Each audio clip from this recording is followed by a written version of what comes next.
आप एक बात बताओ, अगर कोई लड़का मेरी उम्र का है, मेरे से छोटा, बकरों का काम करना चाहे तो उसे करना चाहिए या नहीं करना चाहिए? नहीं तो मैं तो कोई दिक्कत नहीं, लेकिन एक सलाह के तौर पे क्या उसे आना चाहिए इस लाइन में? लेकिन चलने का तो नहीं उसका। गुड्डू तेरा भी काम नहीं चलेगा बेटे। कभी तू सोचता भाई मेरा काम चल गया, मतलब अगर मैं ना होगा तेरे साथ, हाँ। मेरा काम चलेगा तो क्या करो समय को लिखवा ले मेरे को, क्योंकि मेरी दुकान में बहुत सारे लगा चुके हो। हाँ, और स्टार्टिंग में सारा दुकान से लगा। मतलब कहने का मतलब ये है कि पैसा बहुत चाहिए इसमें, है ना? वो बहुत पैसा चाहिए, है ना? सबसे बड़ी बात तो ये नहीं खाने का जुगाड़ और फिर खाने के साथ साथ फिर पैसा भी हाथ में हो। ये थोड़ा कि रोज बकरा दिख रहा भाई, विज्ञान कभी कभार बकरा वो तो रोज एक अपना दूसरे 3 महीने एक बकरा दिखता रहो, अपना खर्चा होता रहेगा। मतलब एक बकरा दूसरे बकरे को खाता रहेगा। हाँ। और होता यही है ना? होगा यही पे चलने में। हमारा काम तो अल्लाह का शुक्र है इसलिए अच्छा लगा ना भाई, मेरी दुकान से बहुत शुक्र लगा। सही बात है। अस्सलाम वालेकुम रहमतुल्लाहि व बरकातुहू। Welcome back to another vlog guys. तो ये थी रियल टॉक। ये मेरे पापा थे। आज मैं बाइक से नहीं आया हूँ, मेरी बाइक शायद से फार्म पे ही खड़ी है या कोई भाई लेकर गए हुआ, तो देखता हूँ आइए नहीं आइए। लेकिन बहुत सारे मेरी एज के लड़के या मेरे से बड़े या छोटे गोट फार्मिंग करना चाहते हैं, लेकिन उनको आइडिया नहीं है कि कितना भारी गेम है। मैं किसी को डिमोटिवेट नहीं कर रहा हूँ, ये मेरे पापा की और मेरी बिल्कुल रियल टॉक थी। उनको मालूम भी नहीं था कि मैं शूट कर रहा हूँ। नहीं चल सकता फार्म बिना पैसों के, बहुत खर्चा होता है भाई फार्म पर, बहुत ज़्यादा खर्चा। आज तारीख 1 तारीख है, तो आज से 5 से 6 दिन तक मेरा खुद का पर्सनली 2.5-3 लाख रुपए का खर्चा हो जाएगा। 2-2.5 लाख तो कहीं नहीं गए, कहीं भी, सिर्फ फार्म पर। और उसके बाद अगर अपन पलाई की बात करें तो 1.5 लाख के समथिंग मेरे पास पलाई आती है। मैं बिल्कुल खुला बताता हूँ आपको, ताकि आपको एक कैलकुलेशन मिले कि हाँ भाई इस लाइन में हमें आना चाहिए या नहीं आना चाहिए। तो 1.5 लाख के समथिंग मेरे पास पलाई आती है और 2-2.5 लाख के समथिंग मेरा खर्चा होता है। तो 1 लाख रुपये मैं पर मंथ अपने बकरों में डालता हूँ। अब आप खुद हिसाब लगा लो कि क्या हिसाब से अपन प्रॉफिट कर रहे हैं और किस हिसाब से अपन लॉस कर रहे हैं। तो ये सारी चीज़ें जब भी आप लोग, क्योंकि मेनली मुझे इन चीज़ों का इसलिए ज़्यादा फिक्र रहती है कि मेरे पास हर दूसरे आदमी का यही कहना है, मैसेजेस चेक कराऊँ अगर आपको मैं मेरे, तो उसमें भी हर किसी का ये बोलना है भाई आपकी तरह काम करना है, भाई आपके जैसा बनना है, भाई आपकी तरह काम करना है, भाई जैसे आप बकरों में रहते हो यार भाई बहुत अच्छा लगता है, हमको नौकरी पसंद नहीं है या हमको अपना काम पसंद नहीं है। हम भी चाहते हैं कि सुकून का काम हो, लेकिन एक्चुअली में सुकून का काम है ही नहीं।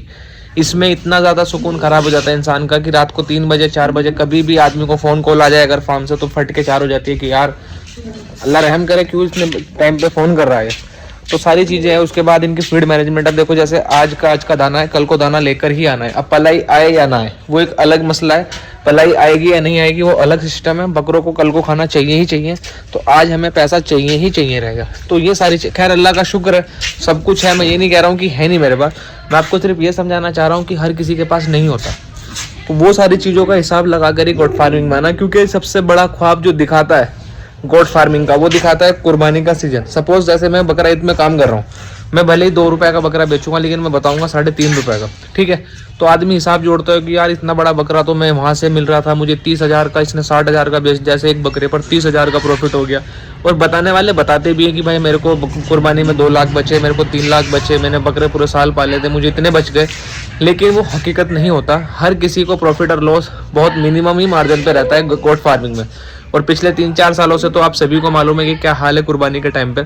तो मैं ये नहीं कहना चाह रहा हूँ कि आप काम ना करें या आप इस लाइन में ना आए, लेकिन अंधा विश्वास करके या आंख पर पट्टी बांधकर ना आए। ये लाइन वो नहीं है जो बताई जाती है, दिखाई जाती है। इसमें हर किसी के बस का नहीं रहता काम, और हर किसी के ऊपर इतना ज़्यादा नहीं चल सकता कि अगर आपको कोई बंदा ये बोले कि भाई मैं आपका फार्म चला कर दूंगा, मैं आपके बकरे सेल करवा दूंगा, या ये बोले कि आप एक काम करो आप सिर्फ पैसा डाल दो, बकरे मैं लाऊंगा, मैं बेचूंगा, मैं आपको प्रॉफिट दूंगा, तो ये चीज़ें उनके लिए है ही नहीं।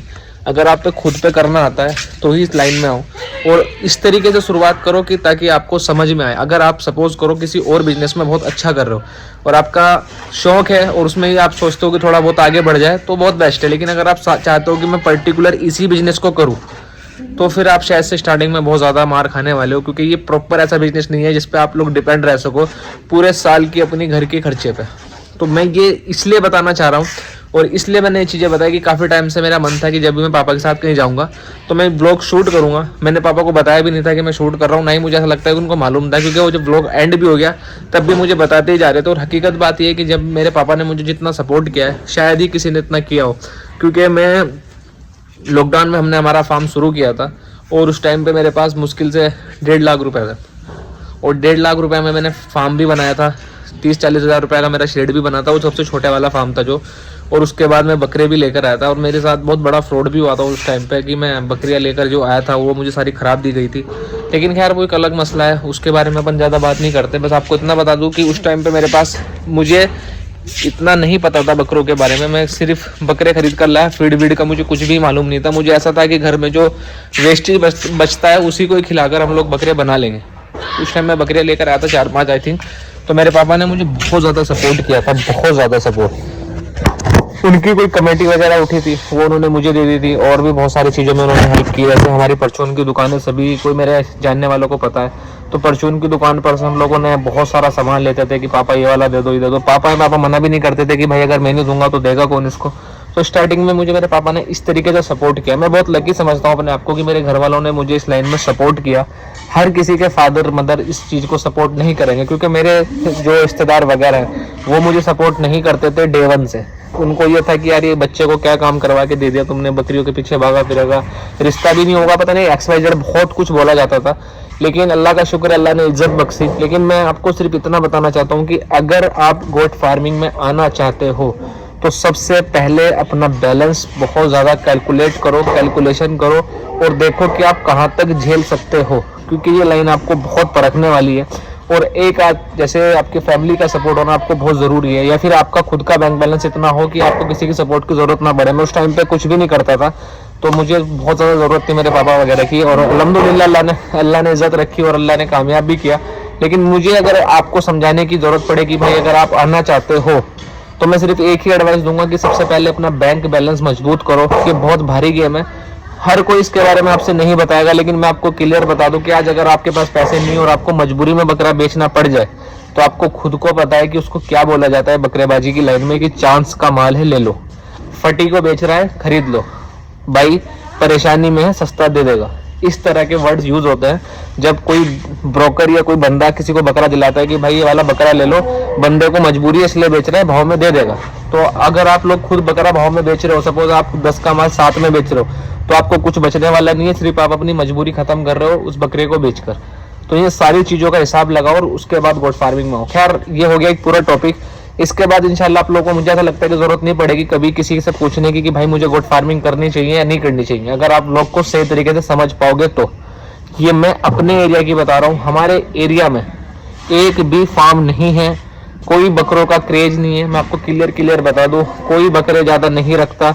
मुश्किल से मुश्किल हर अगर बात करें तो मेरे गांव में सिर्फ हमारे फार्म के अलावा शायद ही कोई नस्ली जानवर पालता हो। मेरे पूरे शहर में कोई भी ब्रीड लाइन पे शायद काम करता हो। मुश्किल से मुश्किल हमारे यहाँ पर जो बकरे की खरीदारी होती है 10, 15, 20, मुश्किल से मुश्किल 95% लोग हमारे यहाँ पर जो कुर्बानी में बकरे करते हैं वो 15, 20, 25 हज़ार रुपए में करते हैं। इससे ऊपर के बकरे 5% लोग ही करते हैं। तो आप इतने लकी हो कि वो 5% आदमी आपके ही पास आए, नहीं हो सकता, क्योंकि वो 5% आदमियों के ऑलरेडी कस्टमर और बायर सब कुछ सेट रहते हैं कि हमें कहाँ से बकरा खरीदना है, कहाँ से हमें रेट में मिलेगा। और सभी लोगों को मंडियों का शौक होता है, तो एंड में सब मंडी में जाते हैं। हमारे यहाँ पर कुछ भी ऐसा नहीं है कि हम लोग बकरे का काम करने बैठ जाए और वो अच्छा चले। यहाँ पर बकरों का शौकीन है, बकरे के शौकीन है, लेकिन उनको नॉलेज नहीं है। वो 10 के माल को 3 का ही तोलते हैं। एक गुजरात हो गया, मुंबई हो गया, वहाँ पर एक बार को हम सोच सकते हैं कि भाई वहाँ पर रेट मिल जाते हैं और वहाँ पर बकरों के शौकीन और बकरे पालने वाले ज़्यादा हैं, यहाँ नहीं है। ये भी याद रखना, अगर आप जब भी अपना बकरे के करियर बनाना चाहो कि गोट फार्मिंग में मुझे करियर बनाना है, तो अपने एरिया को एनालाइज जरूर करना कि क्या मैं यहाँ पर अपने बकरे बेच सकता हूँ, क्या मैं पाल कर अपनी कॉस्टिंग निकाल सकता हूँ। मैंने डे वन से जो काम किया था वो ऑनलाइन करने की प्लानिंग थी कि मैं हमेशा बाहर ही बकरे बेचूंगा, लोकल में नहीं बेचूंगा। अल्लाह का शुक्र है अभी लोकल में भी मेरे पास काफ़ी अच्छे कस्टमर्स हैं, सब कुछ है, लेकिन वो टाइम लगा सारी चीज़ों को। मैं ये नहीं कहता कि डे वन से मेरे पास सब कुछ हो गया था, मैंने बहुत नुकसान कराया इस लाइन में। मैं ये नहीं कहता कि मैंने डे वन से बहुत कमाया है, नहीं कमाया। और हकीकत में अगर मैं बात करूं तो मैं गोट फार्मिंग से आज भी ढंग से कुछ नहीं कमाता। जितना कमाता हूं सारा बकरों में लगाता हूं, मेरा यही काम है। मुझे सिर्फ मेनली शौक है और मैं शौक के तौर पर ही इसको करता हूं। तो अगर आपके दिमाग में ये चीज़ चलती हो कि भाई इस लाइन में आ जाएंगे तो इतना कमा लेंगे इतना कमा लेंगे, तो उसके लिए आपको बहुत ज़्यादा ऐसा आदमी होना पड़ेगा कि आपको लेबर कॉस्ट कम करनी पड़ेगी, बकरों की फीड कॉस्ट कम करनी पड़ेगी, बकरों को बेचने में आपको बहुत अच्छा हाथ हो, मतलब कि आपको बहुत ज़्यादा लकी होना पड़ेगा अगर आपको बहुत अच्छी अर्निंग करनी है गोट फार्मिंग में, तो जो कि मुझे लगता है कि पॉसिबल नहीं है, क्योंकि आज के टाइम पे ऐसी ऐसी बीमारियां बकरों में आ चुकी है और फ्यूचर में ये और बढ़ेगी। इस बार का जो पीपीआर आया है, मेरे खुद डॉक्टरों से जो बात हुई है उनका ये कहना है कि भाई हमने हर तरीके का जतन करके देख लिया, बकरों के लूज मोशन खत्म नहीं होते इस पीपीआर में। मेरे फार्म पर मैं आपको छोटा सा एग्जांपल देता हूँ। एक डॉक्टर आता है मेरे फार्म पर, कुछ बच्चों को पीपीआर आया था अभी हाल ही में। उनको इतनी हैवी डोज दी गई थी 20-25 किलो के बच्चों को कि अगर वो भैंस को लगा दे तो उनको अपार आ जाए, लेकिन और आईएम भैंस को अगर इंट्रामस्कुलर लगाएंगे तो उनको अपार आ जाएगा। बच्चों को हमने आईवी डलवाया तब भी वो लूज मोशन नहीं रुके। तो आप सोच लो कि कितनी ज्यादा क्रिटिकल कंडीशन में पीपीआर वगैरह आ रहे हैं। और हर बार मैं बताता, पहले भी मैंने व्लॉग्स में बताया कि हर बार पीपीआर एफएमडी सेम नहीं आते, हर बार बहुत ज्यादा ही इम्यूनिटी की बहुत बढ़ के आती है। यानी कि जो पीपीआर आता है वो इतना खतरनाक लेवल पे आता है कि वो समझ ही नहीं पाते हम लोग कि पीपीआर है, और तब तक वो अपना काम खत्म कर देता है। तो मैं वही बताना चाहता हूँ, पिछली बार राजस्थान में एक ऐसी चीज आई थी कि उससे बकरे सुबह को बुखार आता था, दूसरे दिन बकरे को अगर सल्ला लगता था तो पूरे फेफड़े ही काले निकलते थे, यानी कि एक दिन के बुखार में पूरे ऑर्गन सड़ा देता था। ऐसी ऐसी बीमारियां चलने लग गई है बकरों में, गोट फार्मिंग में, पशुओं में। मैं ये नहीं कहता लंपी आया था गायों में, तो सभी को मालूम है कि कितनी बड़ी लेवल पे लोगों का नुकसान हुआ था। लंपी आया था, बकरों में भी पीपीआर वगैरह कभी कभी मैंने देखा कि पूरा का पूरा फार्म खाली हो जाता है। ऐसी ऐसी बीमारी है। तो ये सारी चीज़ों का कैलकुलेशन करना और उसके बाद देखना कि क्या हमें एक्चुअली में गोट फार्मिंग करनी चाहिए। सबसे बेस्ट आपको बता रहा हूँ, डे 1 से ये सोच के इस लाइन में ये कि ये हमारा शौक है, नॉट अ बिजनेस। बिजनेस करने के लिए ये लाइन आपको थोड़ा टाइम मांगेगी, और वो जो थोड़ा टाइम जाएगा वो कम से कम मेरे हिसाब से 3 साल का जाएगा। और 3 साल में आपकी जो कॉस्टिंग जाने वाली है वो आप खुद हिसाब लगा ले कि आप कितने बकरे पालेंगे और कितनों पे कितना खर्चा आप करेंगे, तो आपको सब समझ में आएगा। बट अगर आप शौक करते हो तो शौकीन आदमी को खुद पता है कि भाई मुझे शौक करना है, मुझे इसमें से कुछ कमाना नहीं है, तो वो उसी हिसाब से इसमें लगाएगा और उसी हिसाब से अपने आप को आगे बढ़ाएगा। तो ये मैं आपको बार बार बताता हूँ कि शौक करो। शौक करने के साथ साथ जब तुम्हारा फ्यूचर आगे चलता रहे तो आपको लगे कि मेरे कस्टमर बढ़ गए हैं, मुझे बकरे पालने आ गए हैं, मुझे ट्रीटमेंट भी मालूम पड़ गया है, और मुझे पता लग गया है कि माल खरीद कहाँ से रहा हूँ, बेच कहाँ पे रहा हूँ, कितना खिला रहा हूँ, कितना बचा रहा हूँ। उसके बाद आप उसको एज अ बिजनेस बोल सकते हैं, सिर्फ बोल, तब भी बिजनेस के बारे में मत सोचना।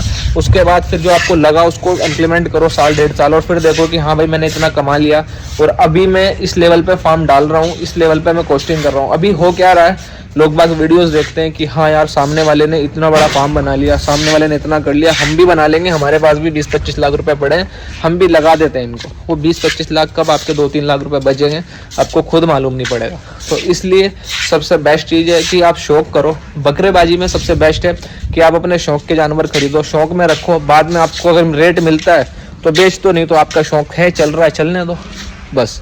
जब आपको लगे कि हाँ मैं बहुत कुछ सीख गया हूँ, बहुत कुछ कर लिया है, बहुत कुछ मुझे मालूम पड़ गया है, मेरे पे कस्टमर्स भी आ गए हैं, तब धीरे धीरे अपने आप को बिजनेसमैन बता दो बकरों में, तो आपको बड़ा फायदा होगा।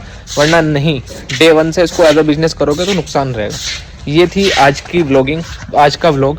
आज का व्लॉग नहीं बोलूँगा मैं इसको, आज की वीडियो ही बोलूँगा। ये बनानी बहुत ज़रूरी थी क्योंकि बहुत रमज़ान और के टाइम पे मोस्टली हमारे मुसलमान भाई जो फ्री रहते हैं कुछ टाइम के लिए, जैसे रमज़ान में ज़्यादा काम लोग नहीं करते, तो उनका क्या रहता है कि वैसे अभी जैसे बकरेबाजी के बारे में बहुत बात चलेगी, अभी 2 महीने रहते हैं कुर्बानी के, तो तमाम वीडियोस चलेगी, सब कुछ चलेगा, तो सबको लगेगा कि यार उसने 10 बकरे तैयार करे हैं तो उसका 10 लाख रुपए बन गया, उसने 20 बकरे तैयार करे हैं, बढ़िया बकरे हैं तो उसके 20 लाख रुपए बन गए, तो इसमें तो बहुत पैसा है। लेकिन वो जो 20 बकरे तैयार हुए उन्होंने साल भर में कितना दुख दिया है, कितना पैसा खाया है, कितने के वो आए थे, कितने के वो बिके हैं, कितने की उन पे लेबर लगी है, ये सब चीज़ें तो वीडियो में मैं भी नहीं बताता, तो और कोई क्या ही बताएगा। जबकि मैं ये मानता हूँ कि मैं काफ़ी ओपन बातें करता हूँ गोट फार्मिंग के बारे में, जो शायद ही कोई और बंदा या कोई गोट फार्मर करता हो। मैं तब आके ये बातें कर रहा हूँ जब मैं अल्हम्दुलिल्लाह इसमें कुछ काम कर रहा हूँ। जब लोग इसमें फेल हो जाते हैं तब भले ही आपको बताने लग जाए कि इस लाइन में कुछ नहीं है या कुछ नहीं है। मैं अल्लाह का शुक्र है कर रहा हूँ,